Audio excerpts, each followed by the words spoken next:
अस्सलाम वालेकुम, मैं हूं नबीला ताहिर फ्रॉम न्यूज़ 360 और इस वक्त हम मौजूद हैं पीपल्स पार्टी की सीनियर रहनुमा शहला रज़ा साहिबा के साथ। आइए इनसे बात करते हैं। जी शहला रज़ा साहिबा, अस्सलाम वालेकुम, कैसी हैं आप? मैं ठीक हूँ बिल्कुल। ये बताइए कि पॉलिटिक्स ज्वाइन करने का शौक़ कैसे हुआ, आपने कब पॉलिटिक्स ज्वाइन किया, कुछ इसके बारे में हमसे शेयर कीजिए। हमारे यहाँ ख़वातीन जैसे जैसे आगे मुख्तलिफ़ फील्ड्स में बढ़ रही हैं तो पॉलिटिक्स जो है वो एक अभी भी एक ऐसा शोबा है कि जिसको तंज़ का निशाना बनाया जाता है। हमारे यहाँ एड्स भी बनते हैं तो कहा जाता है कि ये गंदी पॉलिटिक्स आप छोड़ दें, अपने बालों की शान और शाइन संभालें। तो पॉलिटिक्स को एक गंदी चीज़ कहा जाता है। तो अच्छी बात है कि इस तरह के सवाल सामने आए। मैं स्कूल में थी जब जुल्फ़कार अली भुट्टो का जुडिशल मर्डर किया गया, तो मेरे फादर एटॉमिक एनर्जी कमीशन में थे और मेरे नाना जो हैं वो खैरपुर में जब पीपल्स पार्टी बनी तो उसके पहले सदर थे। तो घर में एक पीपल्स पार्टी फेवर सपोर्टिंग कह सकते हैं कि एक एटमॉस्फेयर था। जब भुट्टो साहब का जुडिशल मर्डर हुआ तो मेरी फैमिली ने बहुत इसको दुख के साथ लिया, मेरे फादर ने, मेरे भाइयों ने, सब ने। और तो एक लगाव तो पार्टी से था। और फिर जैसे जैसे मैं बड़ी होती गई तो फिर यही हो रहा था कि पार्टी के ऊपर बहुत ज़्यादा मसाइल थे और इतने थे कि लोगों ने पार्टी छोड़नी शुरू कर दी थी, जो हमारे यहाँ की एक तर्ज सियासत हो गई है। तो जब एफएससी कर लिया और यूनिवर्सिटी ज्वाइन की तो मैंने पीपल्स स्टूडेंट फेडरेशन को वहाँ पे मौजूद पाया और मैंने ज्वाइन करने से पहले उनकी तकरीब में गई और बड़ी साहिर लुधियानवी की कोई पोइट्री थी वो मैंने पढ़ी थी। तो ये सारे सब मेरे पीछे लग गए, आप पार्टी ज्वाइन कर लें, आप पीपल्स स्टूडेंट फेडरेशन ज्वाइन कर लें। और मैंने ज्वाइन कर ली और उस वक्त बहुत बुरे हालात थे, पॉलिटिकल पार्टीज़ पे पॉलिटिकल एक्टिविटीज़ बैन थी और कोई सोच भी नहीं सकता था कि ऐसे वक्त में एक 18 साल की लड़की जो है वो ये जो विश कर लेगी और कोशिश कर लेगी कि वो एक ऐसी पार्टी को ज्वाइन करे जिसके जो ज़िंदा लीडर हजरात हैं वो मोस्टली जेल में हैं। तो वो मैंने ज्वाइन की। भुट्टो साहब की सालगिरह का फंक्शन था और क्योंकि मैंने कहा कि पॉलिटिकल एक्टिविटीज़ जो थी वो बैन थी तो सारे जो लीडर्स थे वो कराची यूनिवर्सिटी में बड़े बड़े आए और वहाँ मैंने अपनी पॉलिटिकल कह सकते हैं कि फ़र्स्ट एक्टिविटी जो है वो की और मैंने स्पीच की बाकायदा एक पार्टी के प्लेटफॉर्म को इस ज्वाइनिंग के बाद। और ज्वाइनिंग से पहले ही मैं प्लेटफॉर्म पे आ चुकी थी।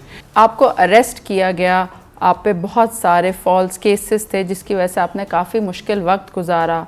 ये बताइए कि ये वक्त आपने कैसे गुजारा और आपको सपोर्ट किसने किया, किस तरह आप स्ट्रॉन्ग रहीं, कुछ शेयर करें। जब मैं अरेस्ट हुई तो मेरा मास्टर्स फाइनल था और 1990 की बात है। और अगर मैं अरेस्ट इस पे हो जाती कि मैंने किसी बस को आग लगाई है या ये कि मैंने कोई किसी को मारने का काम किया है या कुछ किया है तो मैंने ये काम किया होता तो मैं परेशान होती।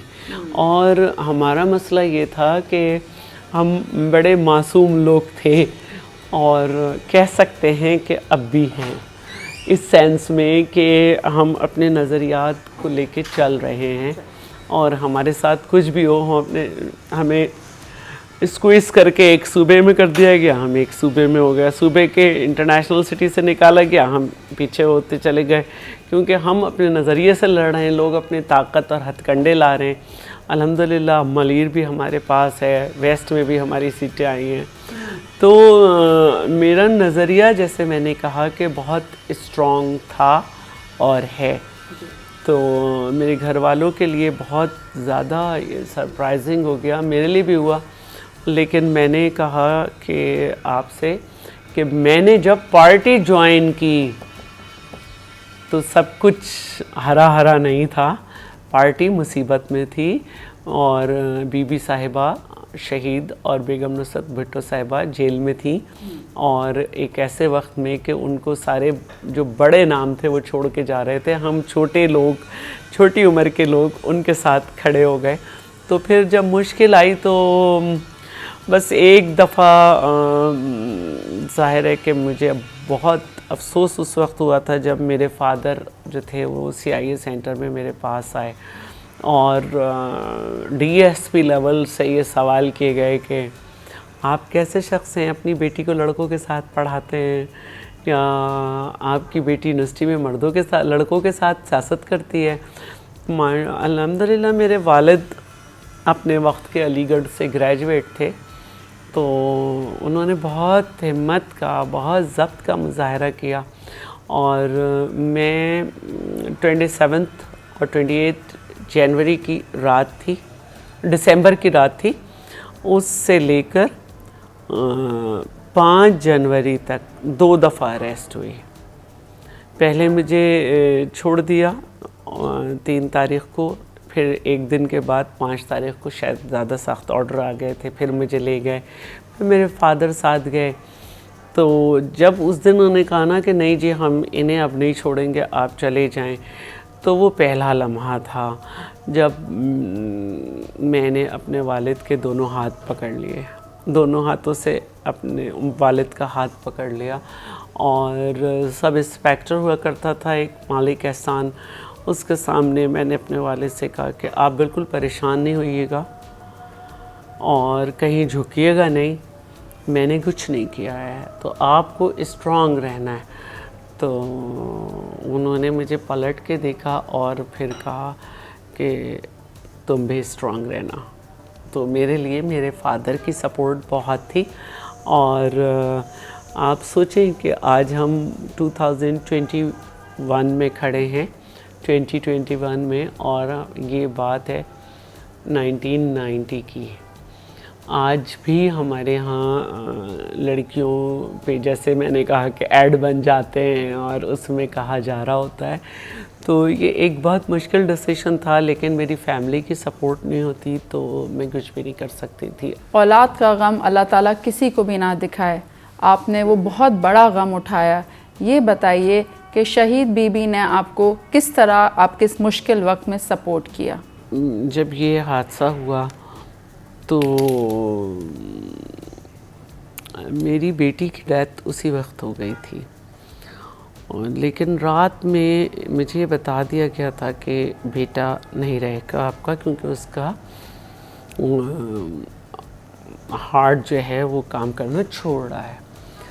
तो सुबह को जब बेटे की शाम को डेथ हुई है तो पार्टी में किसी की हिम्मत ही नहीं थी, और ये मुझे बाद में पता चला कि वो सबसे राब्ते में थी। तो पहला फ़ोन मुझे बीबी ने किया, लोगों ने उनसे बात कराई मेरी, फिर जब उन्होंने मुझे तसल्ली दी तो फिर सब। तो ज़िंदगी इसी का नाम है, जो आपके साथ आज है वो पता नहीं कि रात को होंगे, थोड़ी देर बाद होंगे या नहीं होंगे। आप विमेन डेवलपमेंट डिपार्टमेंट से ताल्लुक़ रखती हैं, तो आपके डिपार्टमेंट में औरतों के लिए क्या क्या इक़दामात ये लिए गए हैं, उनके बारे में कुछ शेयर करें। मुख्तलिफ़ अदवार में डिपार्टमेंट ने काम किए। 250 ख़वातीन को तकरीबन 50,000 रुपये दिए गए थे कि वो अपना बिज़नेस जनरेट करें। इसके अलावा अब जो है हमने सलेमान सूफ़ी के साथ जो है वेमेन इकनॉमिक एम्पावरमेंट के साथ साथ वेमेन ऑन व्हील पे भी काम शुरू किया है, और अगर ख़वातीन इसमें ज़्यादा आएंगी तो हम इसके लिए हम एक फ़ंड एलोकेट करने चाह रहे हैं कि हम उनको एक इंसेंटिव देंगे कि 30% या 40% हम पेमेंट करेंगे। फिर इसके साथ हमारा एक जापान के साथ ख़वातीन की लाइवलीहुड पे जो है एक प्रोजेक्ट चल रहा है, जिसमें ख़वातीन जो के उसमें जो भी हुनर है उसके लिए उनको जो है छोटे लोन दिए जाएंगे, उसके साथ साथ उनके घर के 3 लोगों को ट्रेनिंग दी जाएगी marketing, interaction, financing and budget की, तो ताकि वो अपनी चीज़ को मिडल मैन से बचा सकें। तो ये 350 ख़वातीन हैं, लेकिन तकरीबन हम ये कह सकते हैं कि 1500 लोगों को मुख्तलिफ़ वे में ट्रेंड करेगा। एक फैमिली से 4 लोगों को ट्रेंड करेगा। इसके अलावा हमारे डायरेक्टोरेट के साथ कुछ प्रोजेक्ट्स हैं जिसमें वुमेन कंप्लेंट सेल है और मॉडल डे केयर है, और इसके साथ जो है क्राइसिस सेंटर भी होता है। कंप्लेंट सेल का हमारा ये आप देखिए 1094 हेल्पलाइन है, और ये पहले 9 to 5 थी, अब ये 24 आवर्स है, और हमें प्रिवेंशन, प्रोटेक्शन और रिस्पांस पे हम काम करते हैं। हाल ही में सिंध असेंबली में एक विमेन हरासमेंट के लिए कानून पास किया गया था, वो कितना इम्प्लीमेंट किया गया है, उसके बारे में आप कुछ शेयर करेंगे हमसे? ये पहले जब पाकिस्तान पीपल्स पार्टी की गवर्नमेंट थी तो फेडरल लेवल पर कानून बना था, और सिंध हुकूमत ने इसको मज़ीद जो है बेहतर किया। और देखिए, कानून वो होता है जो एक ही वक्त में औरत, मर्द, बच्चा और हर शहरी के लिए वो एक हो। तो हमने ये किया कि harassment at work place not only for women, जो भी वीक है वो वर्नरेबल हो सकता है, कोई भी इन्फ्लुएंशियल शख्स उसको ब्लैकमेल कर सकता है, उसको हरास कर सकता है, कोई ट्रांसजेंडर भी हो सकता है, कोई छोटी पोस्ट का भी हो सकता है। तो ये हमने इसको मॉडर्नाइज करके ये बनाया है। लेकिन इससे पहले ही जो है मैंने देखा है कि बहुत सारी जगह पर हरासमेंट कमेटीज़ जो हैं वो बनी हुई हैं, जैसे यूनिवर्सिटी ऑफ कराची में और मुख्तलिफ़ जगह। तो अब इसके में जो है मज़ीद इससे जो है बेहतरी आई है। इसके हमने कैबिनेट से तो पास करा लिया था, लेकिन अभी इसको असेंबली में नहीं लेकर आए। इसके रूल्स ऑफ बिज़नेस बन गए हैं, जल्दी दोबारा से इसको कैबिनेट से अप्रूव करा के लाएंगे। मरीम नवाज़ साहिबा एक ख़ातून होने के बावजूद पॉलिटिक्स में आगे आईं, नवाज़ शरीफ की जगह उन्होंने अपने आप को रिप्रेजेंट किया।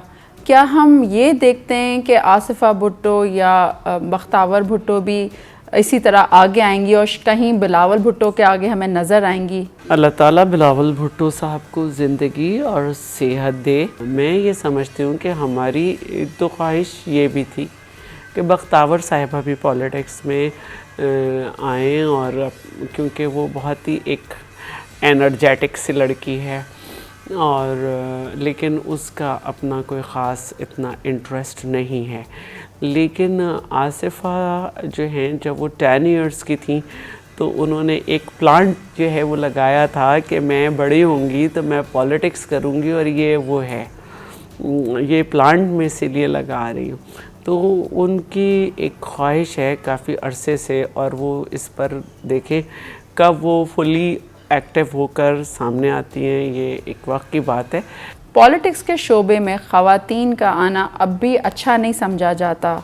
इस हवाले से आप फ्यूचर जनरेशन को क्या मैसेज देना चाह रही हैं? मैं ये समझती हूँ कि पाकिस्तान में ख़वातीन जो हैं 51% हैं। मैं ये चाहती हूँ कि ख़वातीन जो हैं उनको भी सामने लाया जाए। अगर कम पढ़ी लिखी ख़वातीन जो हैं वो अपनी तरबियत से बेहतरीन माशरे के फ़र्द जो हैं उनको माशरे के फ़र्द पैदा कर सकती हैं, तरबियत कर सकती हैं, तो यकीनन कि जब वो पढ़ लिख के सामने आएंगी और पॉलिटिक्स में आएंगी तो बेहतर कानून साजी की तरफ जाएंगी और इम्प्लीमेंटेशन पे बहुत ज़्यादा तवज्जो रखेंगी। तो ख़वातीन को आगे आना चाहिए। आप किसी भी असेंबली में जाएँ, ख़वातीन का बिज़नेस आपको ज़्यादा नज़र आए। बहुत बहुत शुक्रिया शैला रज़ा साहिबा, आपके कीमती वक्त के लिए। आपने हमारे साथ इतनी सारी बातें शेयर की, हमें बेहद खुशी हुई। इंशाल्लाह एक दफ़ा फिर मुलाकात होगी एक नए गेस्ट के साथ। इजाज़त दीजिए, अल्लाह हाफ़िज़।